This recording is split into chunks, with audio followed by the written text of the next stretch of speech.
Ó Pai, nós estamos diante da Tua palavra, que é viva, Senhor, que é a Tua palavra, ó Pai.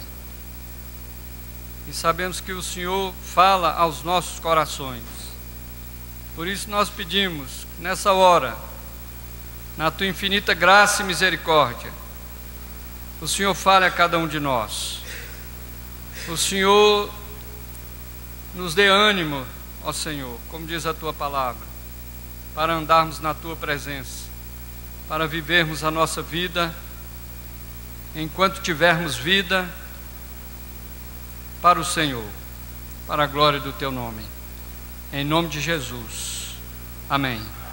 Meus irmãos, estes versículos aqui, escritos pelo apóstolo Paulo aos Coríntios, afirmam sobre a vida com Deus e a imortalidade da alma.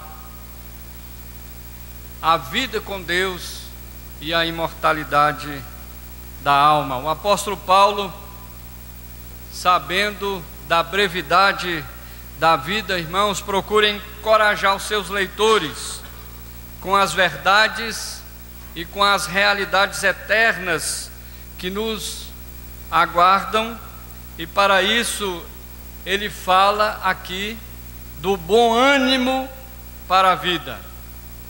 Devemos sempre ter bom ânimo para a vida, é a colocação do apóstolo Paulo. Aqui nesses versículos, meus irmãos, mais do que falar do final da vida terrena, Paulo fala da realidade da imortalidade. Mais do que declarar que estamos a caminho do fim, ele declara que estamos a caminho do céu. Mais do que falar da existência sem fim, Paulo declara da nossa participação na própria vida divina, ou na forma de vida de Deus, na qual nós seremos transformados. Por isso diz ele, não devemos ficar desanimados com a possibilidade da morte, mas devemos ficar animados, pois estamos a caminho da vida, estamos a caminho do céu. O alvo de Deus para cada um de nós, meus irmãos, sempre foi, desde a fundação do mundo, a participação de cada um de nós na forma de vida divina, na forma de vida de Deus. E este é o alvo de Deus para cada um. Podemos extrair aqui desses versículos alguns ensinamentos para nos estimular, mesmo diante da possibilidade da morte, a vivermos a vida com bom ânimo, com alegria no coração e para o Senhor em todo o tempo da nossa vida. Aqui o apóstolo Paulo faz algumas comparações. Ele compara um corpo frágil a um espírito renovado. Ele compara um presente muitas vezes doloroso, um presente às vezes de dor, de sofrimento, de lutas, a um futuro glorioso nos aguardando cada um de nós. Ele compara as coisas visíveis, as coisas temporais, as coisas invisíveis, as coisas eternas que o Senhor tem reservado para nós. Nós gostaríamos então, diante disso, dessa breve introdução, extrairmos alguns ensinamentos aqui destes versículos de 2 Coríntios 5, 1 a 10. A primeira realidade que nós vemos aqui, irmãos, é que nós estamos de mudança. Nós estamos de mudança. O apóstolo Paulo fala isso no versículo 1. Ele fala da nossa vida. Sabemos que se a nossa casa terrestre deste tabernáculo se desfizer, Temos da parte de Deus um edifício, casa não feita por mãos, eterna, nos céus. Estamos sendo preparados para deixar o tabernáculo e irmos morar num edifício, numa casa sólida, construída para nós. Sairemos de uma residência temporária para uma residência definitiva. O tabernáculo aqui também pode ser chamado de tenda, uma moradia não fixa que se deslocava constantemente e era fácil de desmontar. E Paulo então fazendo aqui essa colocação, esse trocadilho entre a nossa vida, que é o nosso tabernáculo, que também pode ser chamado de tenda, que vai ser desmontada, vai ser desfeita, e nós vamos assumir uma outra casa, um edifício definitivo que será a nossa morada. Com a afirmação de que se a nossa casa terrestre desse tabernáculo se desfizer, temos de Deus um edifício, uma casa não feita por mãos, uma casa eterna nos céus. O apóstolo Paulo quer animar os seus leitores a viverem a vida com ânimo, com disposição, com alegria, sem tristeza no decorrer da sua vida. Paulo não só está lançando aqui por terra todas as teorias e especulações sobre a vida futura, sobre a imortalidade da alma, como ele está afirmando que o nosso tabernáculo, a nossa tenda, que fala desse caráter provisório, temporário da vida terrena, no corpo terreno, dará lugar a um edifício eterno, um edifício no céu. É a mudança definitiva de cada crente, do material para o espiritual, do provisório para o definitivo, do corpo corruptível para o corpo incorruptível, de um corpo que Paulo aqui está chamando de tenda, de uma esfera terrena para um edifício na esfera celestial. Nós estamos de mudança, irmãos. Essa é a realidade. O apóstolo Paulo está dizendo: olha, mesmo na possibilidade desta mudança, é importante que você viva a sua vida com ânimo, com bom ânimo, com disposição, com esperança nas promessas do Senhor. O tabernáculo ou tenda e o edifício nos trazem três ideias básicas, irmãos. Tabernáculo fala do caráter temporário da vida, fala do caráter perecível da vida, fala do caráter humano da vida. O tabernáculo ou a tenda tem essas três características: é temporário, é perecível e é humano. O edifício, por sua vez, fala do caráter eterno da vida, fala do caráter da imortalidade da vida, fala do caráter divino da vida. Enquanto o tabernáculo é temporário, perecível e humano, o edifício no céu é eterno, é imortal e é divino. Deus está preparando essa casa para nós. Lá em Hebreus 11, versículo 13, o crente em Cristo é chamado de estrangeiro e peregrino aqui nesse mundo, aqui nessa terra. E o texto diz assim: todos estes morreram na fé, sem ter obtido as promessas, vendo-as, porém, de longe, e saudando-as, e confessando que eram estrangeiros e peregrinos sobre a terra. Nós somos estrangeiros e peregrinos, estamos habitando temporariamente neste tabernáculo. E estamos de mudança para a nossa casa definitiva, para o nosso edifício eterno, em busca da imortalidade providenciada para cada um de nós pelo nosso Deus. Aqui no versículo 1, o apóstolo Paulo, irmãos, fala de duas certezas. Ele inicia o versículo dizendo: nós sabemos. E ele fala isso com convicção.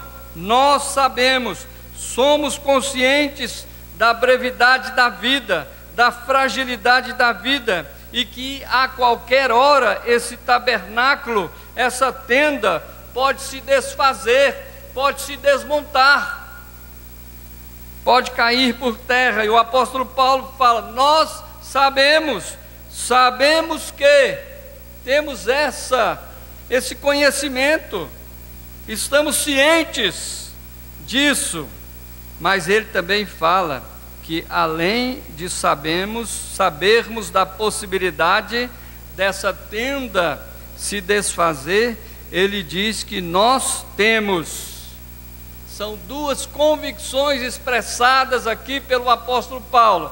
Nós sabemos da brevidade da vida, nós sabemos que a tenda é provisória, mas por outro lado ele diz: nós temos é a declaração de quem tem convicção, é um termo de posse, é um termo que indica possessão. Nós temos, essa é a convicção do apóstolo Paulo. A tenda é passageira, é provisória, mas o que nos dá bom ânimo, o que consola o nosso coração, é que nós já temos um edifício reservado no céu para cada um de nós. Já é nosso, mesmo ainda não estando usufruindo em sua totalidade, nós o temos. Ele é nosso. Essa é a convicção do apóstolo Paulo. Ele diz que nós estamos de mudança da tenda para esse edifício. Ele diz que nós sabemos da brevidade da vida, que nós sabemos que uma hora ou outra a tenda vai se desmontar, mas ele diz também com toda a convicção que nós podemos afirmar isso, já é nosso, nós já tomamos posse o edifício reservado por Deus no céu para cada um de nós. Essa é a primeira convicção que o apóstolo Paulo diz aqui, irmãos, da brevidade da vida, da passagem da vida. Diz que nós não somos desse mundo e por isso nós estamos de mudança. Essa é uma realidade. A segunda colocação do apóstolo Paulo aqui, irmãos, está no versículo 2. Ele não só no versículo 1 fala que nós estamos de mudança, como ele fala que nós anelamos a mudança. Nós ansiamos por essa mudança, nós queremos essa mudança. A palavra tabernáculo ou tenda aqui se refere ao nosso corpo, à nossa humanidade. E o versículo 2 diz que enquanto o nosso espírito habitar neste corpo terreno, estamos sujeitos às limitações, às lutas deste corpo. Nós estamos limitados, nós estamos presos, nós estamos sujeitos a muitas coisas, a variações, a inconstância. Nós sabemos disso, vivemos isso. Por isso, ele diz no versículo 2 que nós gememos, e diz também que nós aspiramos.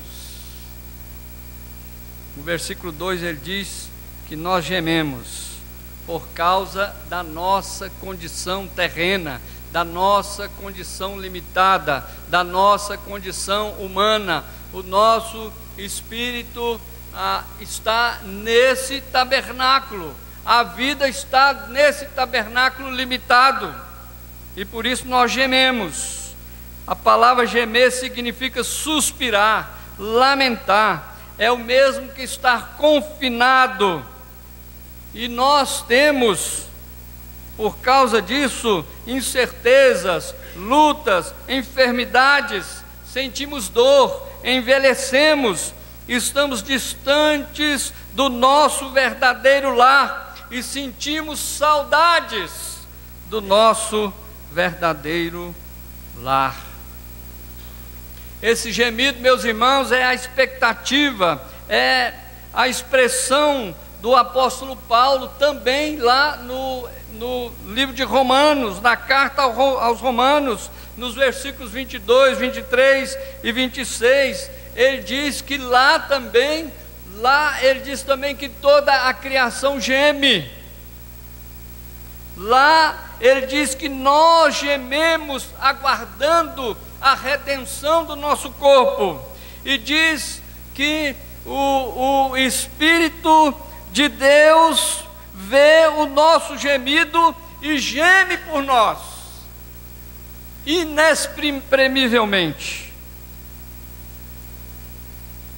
Inexprimivelmente, o Espírito do Senhor geme por nós, por causa desses gemidos, por causa da nossa limitação.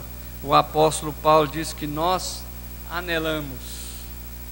Irmãos, olha só o que o versículo diz: por isso neste tabernáculo gememos. Essa é uma realidade, mas também a outra realidade é aspiramos. Estamos aspirando.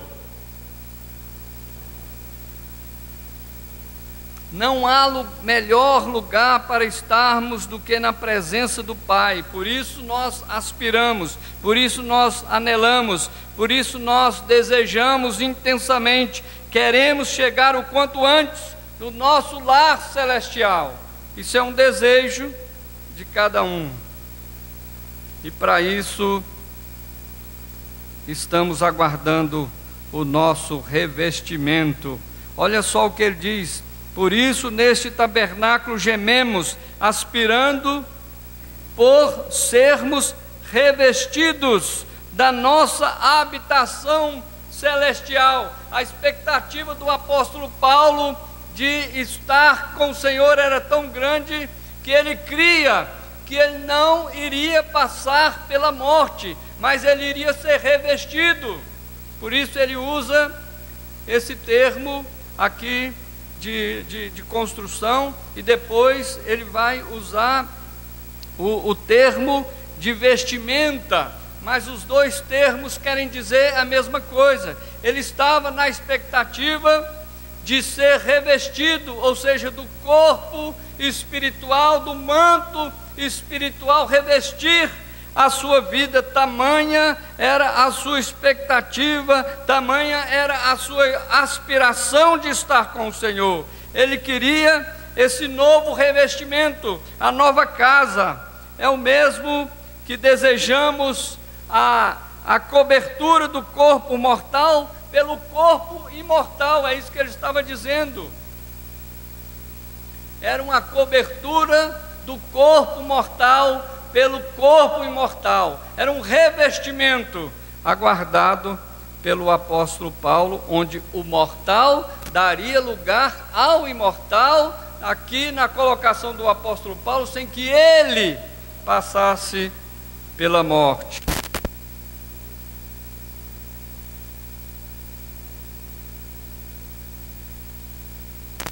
A conclusão que ele de fato iria passar por aquele momento de morte.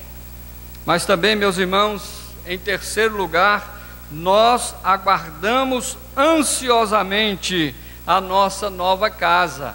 Nós não só estamos de mudança, como anelamos a mudança, mas no versículos 3 e 4, o apóstolo Paulo fala que nós aguardamos ansiosamente a nossa nova casa. Os crentes aguardam ansiosamente que a imortalidade absorva a mortalidade. É isso que ele está dizendo aqui no final do versículo 2. até o versículo 3, versículo 4, Paulo passa da figura desse tabernáculo, da figura do edifício, da construção, para a figura das vestes, para a figura das roupas, mas tendo o mesmo significado. Em outras palavras, o que Paulo está querendo dizer é que a vida vai devorar a morte. Não há uma outra alternativa a não ser que a vida de Deus devore definitivamente a morte. Nesses versículos aqui, a morte é como estar nu, na colocação do apóstolo Paulo, ou sem o corpo mortal, mas que será vestido por um corpo celestial na ressurreição, no momento da segunda vinda de Cristo. E aqui ele está dizendo que esse corpo, se ele chegar a estar nu, ou seja, se ele chegar a passar pela morte, ele vai ser vestido, mas o apóstolo estava na expectativa de ser revestido, ou seja, ele estava na expectativa de que Deus o encontrasse ainda vivo na sua segunda vinda. Então ele não precisava de ser só vestido, porque na sua expectativa Deus iria encontrá-lo vivo, vestido, não tendo passado pela morte. Então aí ele seria revestido com o corpo espiritual. O corpo mortal daria lugar ao corpo espiritual, de acordo com a linguagem do apóstolo Paulo. E o apóstolo Paulo, meus irmãos, aguardava com ansiedade a vinda de Cristo. Por isso a sua ideia era de ser revestido. A expressão aqui absorvida, nos versículos 3 e 4, melhor no versículo 4,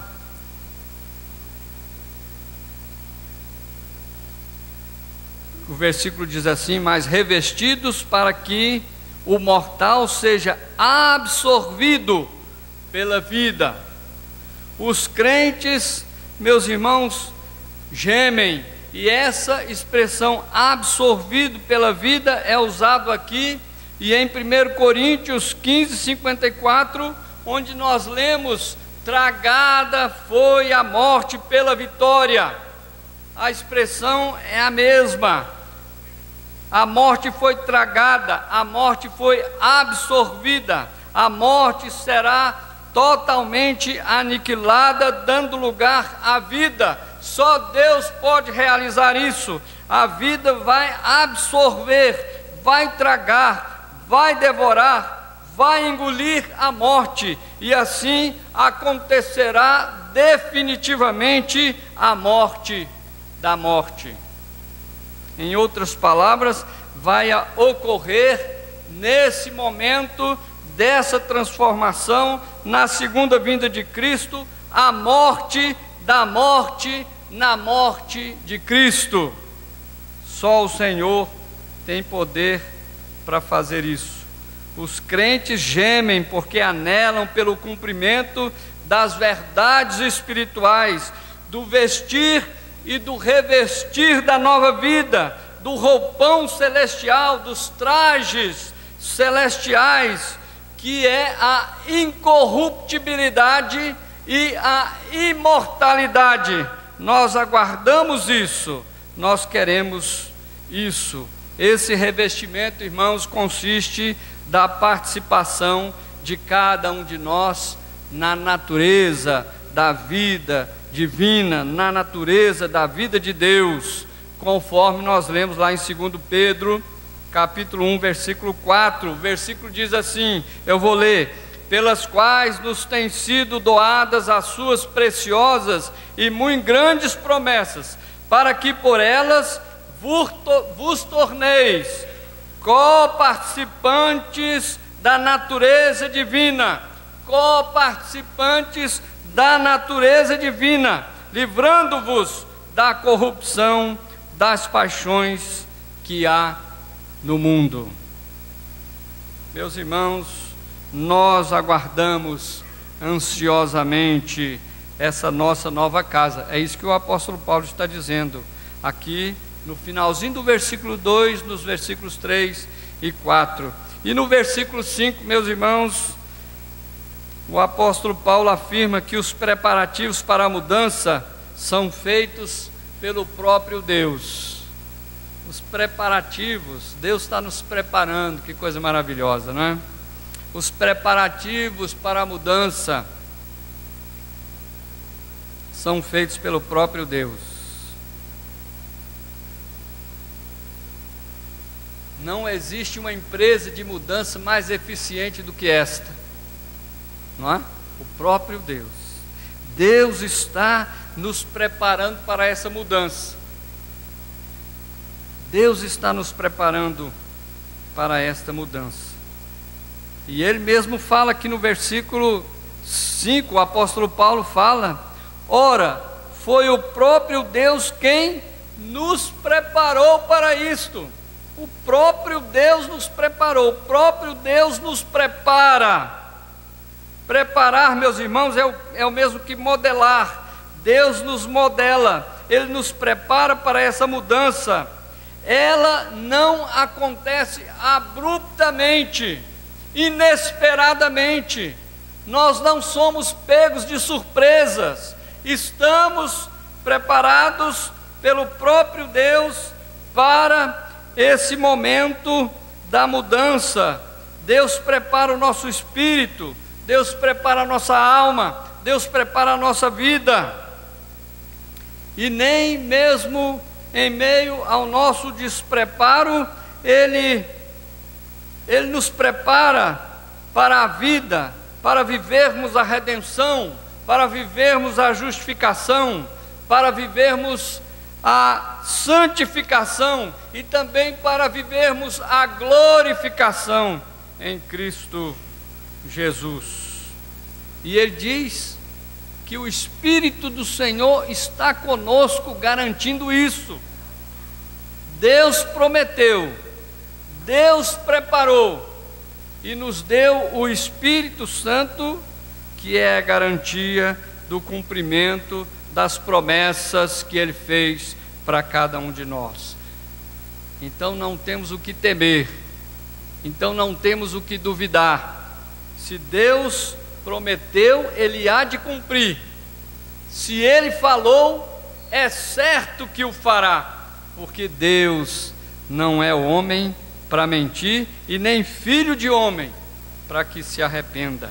Ele nos deu o Espírito Santo como penhor, Ele nos deu o Espírito Santo como garantia de tudo quanto Ele tem para nos dar. O Espírito Santo é a garantia de que a obra de Deus, a obra que Deus começou a fazer em nós, será concluída no devido tempo. E nós vemos isso lá em Filipenses 1, versículo 6. Estou plenamente certo de que aquele que começou boa obra em vós, há de completá-la até o dia de Cristo Jesus.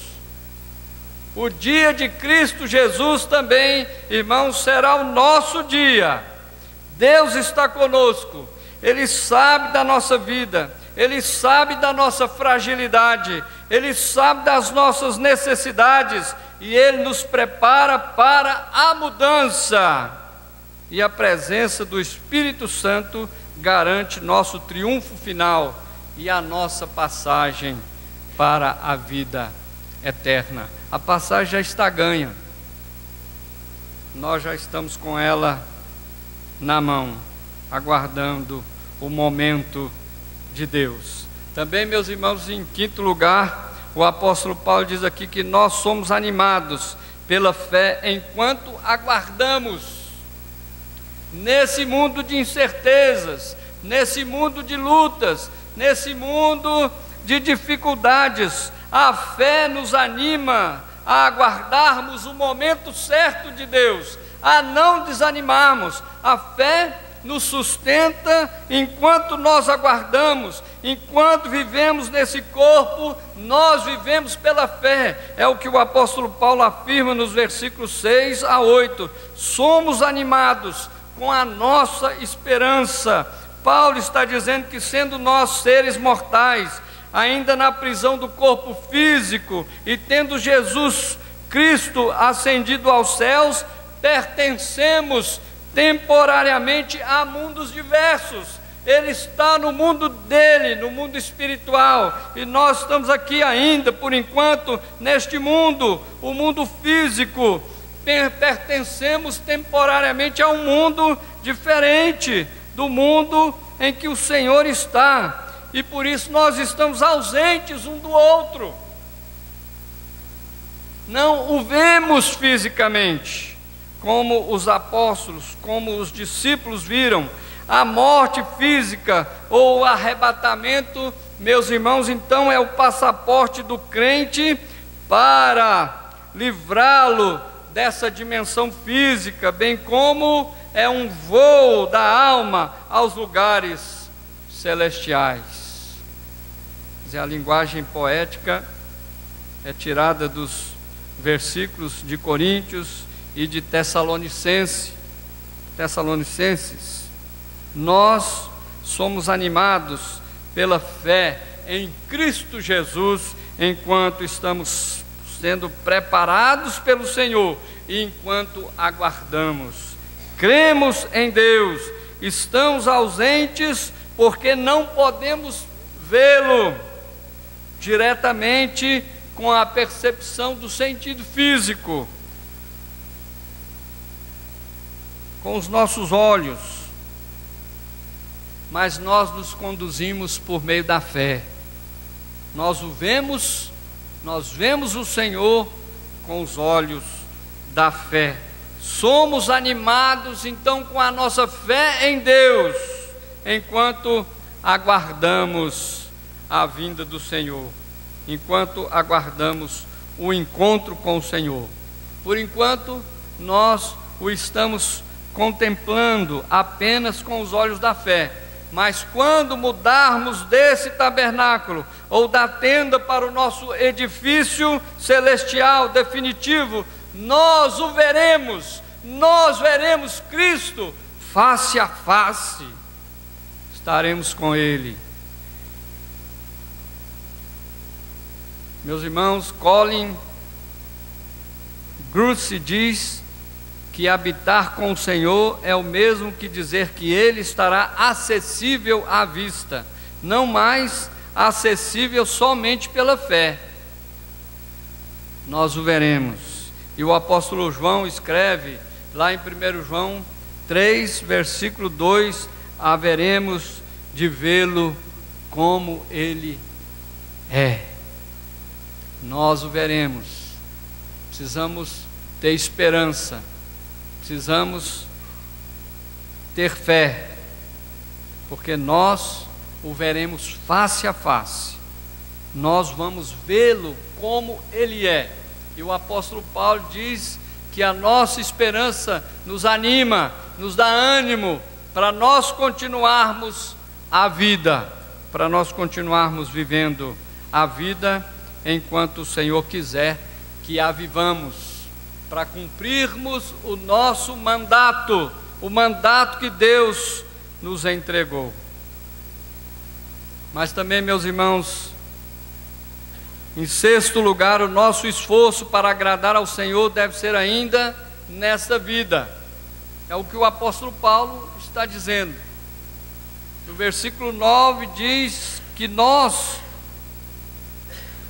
devemos nos esforçar para agradar ao Senhor. Diz assim o versículo: é por isso que também nos esforçamos, quer presentes, quer ausentes, para lhe sermos agradáveis.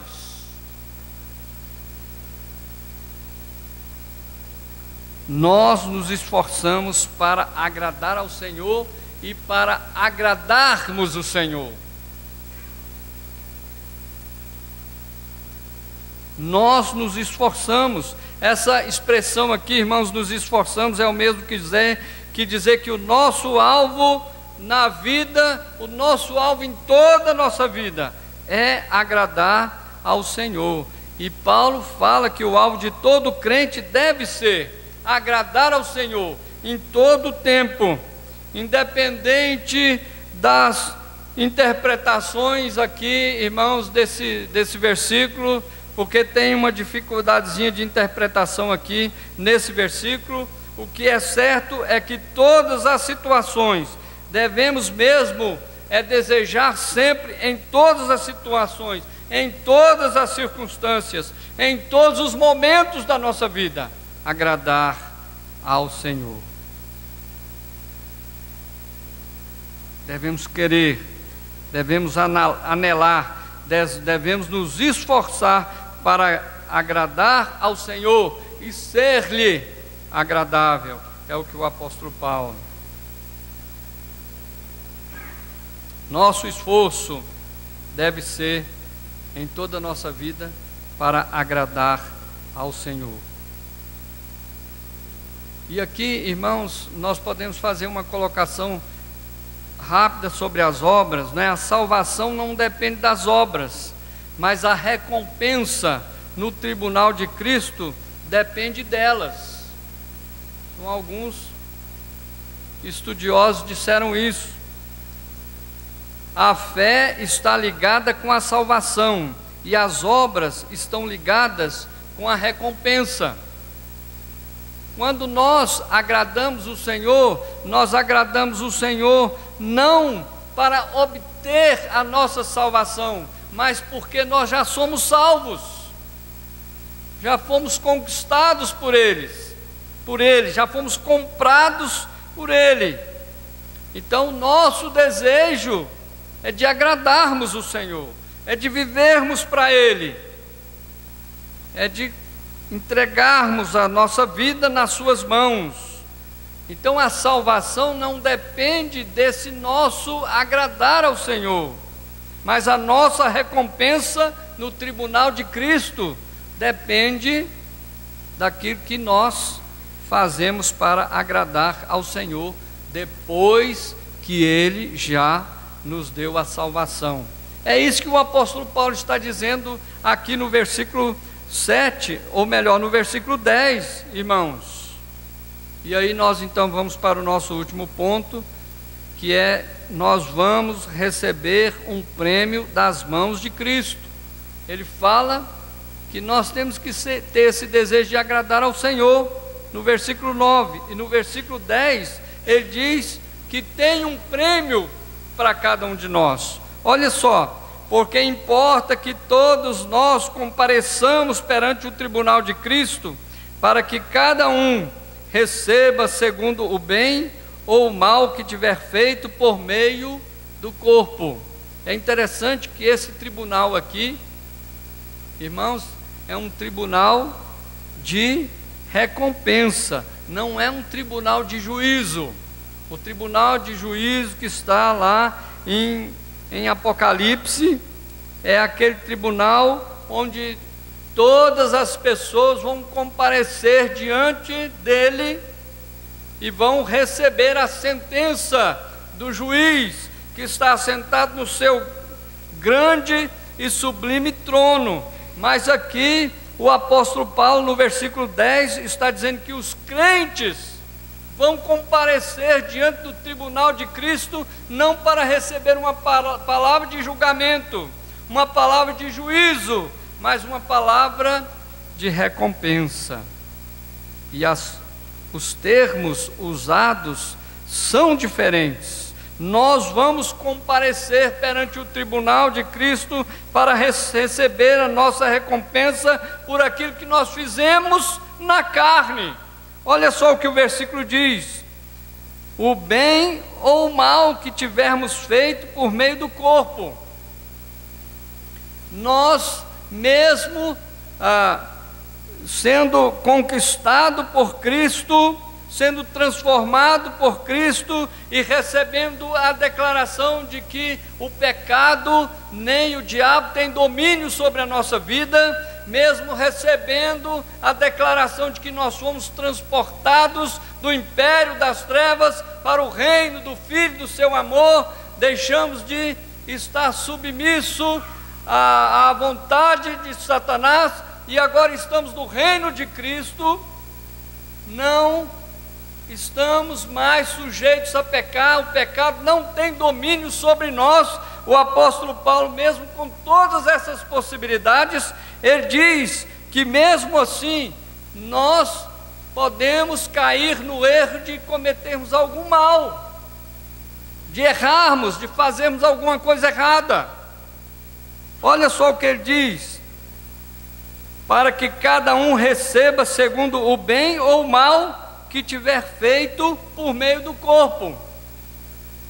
Esse tribunal de Cristo é um tribunal de recompensa, é um tribunal do galardão que Ele vai nos dar. Mas também, irmãos, nós vamos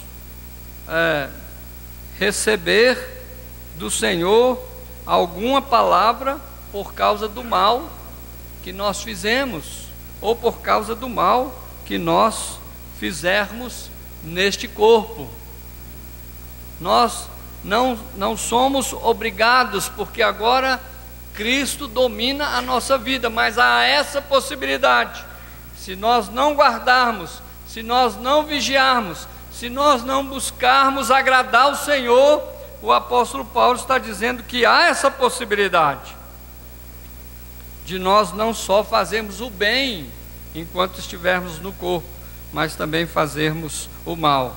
E no tribunal de Cristo, todas estas coisas virão à tona. Todas estas coisas virão à tona. Todas estas coisas vão ser colocadas às claras. Todas estas coisas vão ser colocadas à vista. É o que o texto bíblico diz aqui, que nós vamos comparecer perante o tribunal de Cristo. Nós não vamos ficar encobertos. Aquilo que nós fizemos de bom e aquilo que nós fizemos de mal será colocado perante o tribunal de Cristo. Toda a nossa vida será revelada perante o Senhor, de tal modo que nenhum segredo continue sendo guardado. Todos os nossos segredos serão revelados diante do Senhor. Haverá uma completa e perfeita avaliação da nossa vida pelo Senhor, quando nós estivermos no tribunal de Cristo. Esse tribunal aqui, irmãos, é um tribunal de recompensa, é um tribunal de galardão, mas não significa que nós temos o direito, não é, de vivermos uma vida desregrada, uma vida descontrolada, porque todas estas coisas que fizermos no corpo, enquanto estivermos nessa vida, vão vir à tona diante do Senhor, diante do seu tribunal. Por isso o apóstolo Paulo fala no versículo 9 que o seu desejo é agradar o Senhor, para que ele não faça nenhum mal enquanto estiver neste corpo. O corpo em si, meus irmãos, contrariando aí muitas ideias, não é, filosóficas do passado e do presente, o corpo em si não é pecaminoso por si mesmo.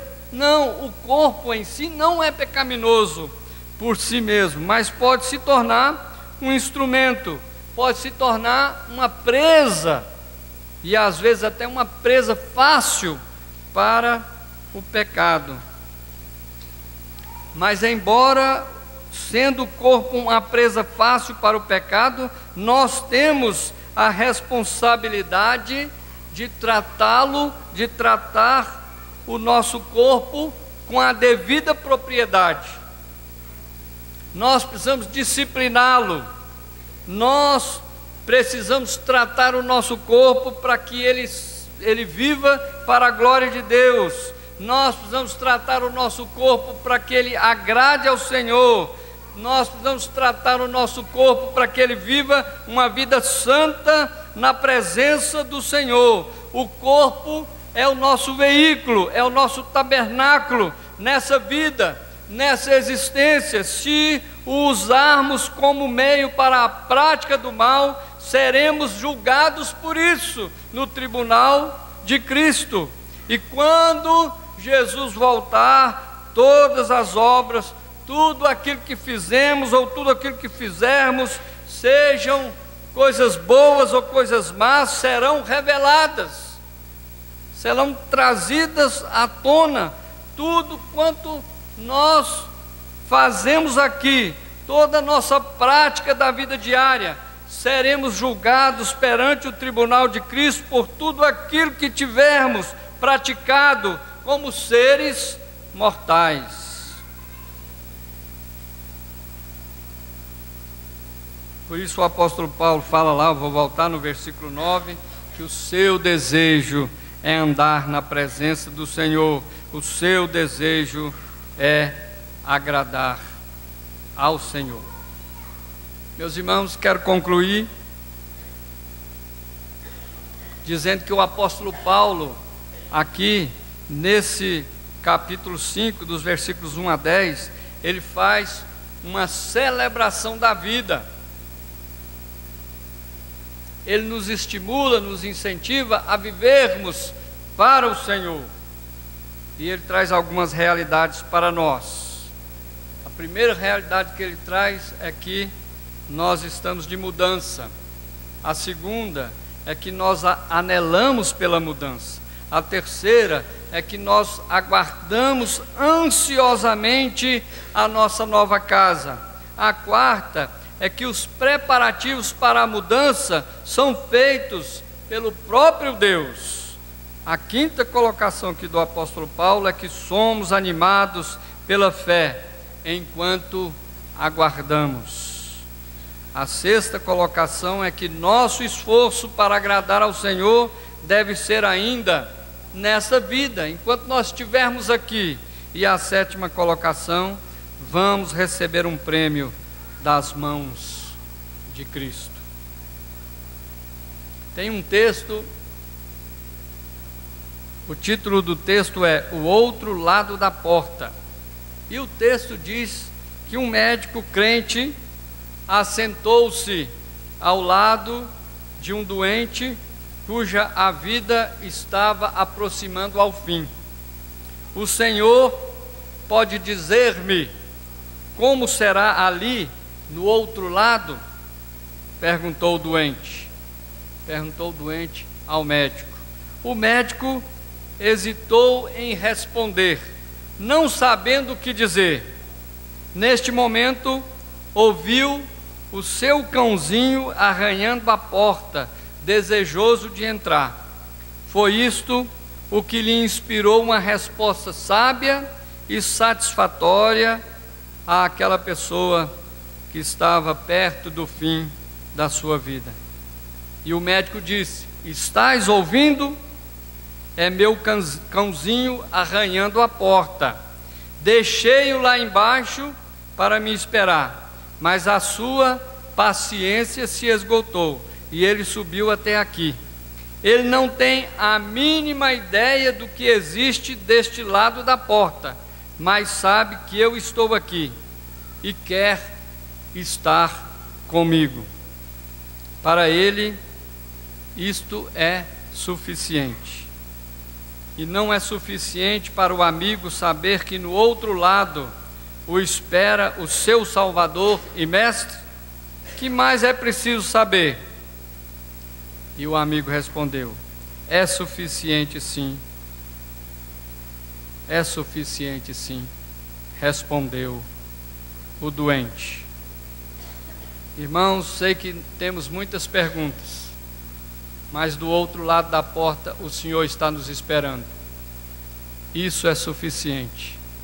Isso basta para nós.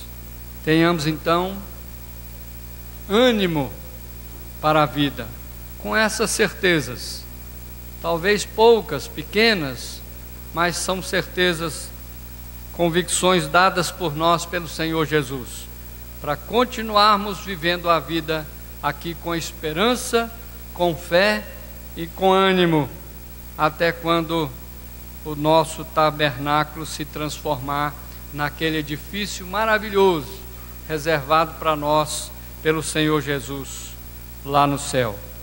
Que Ele nos abençoe. Amém.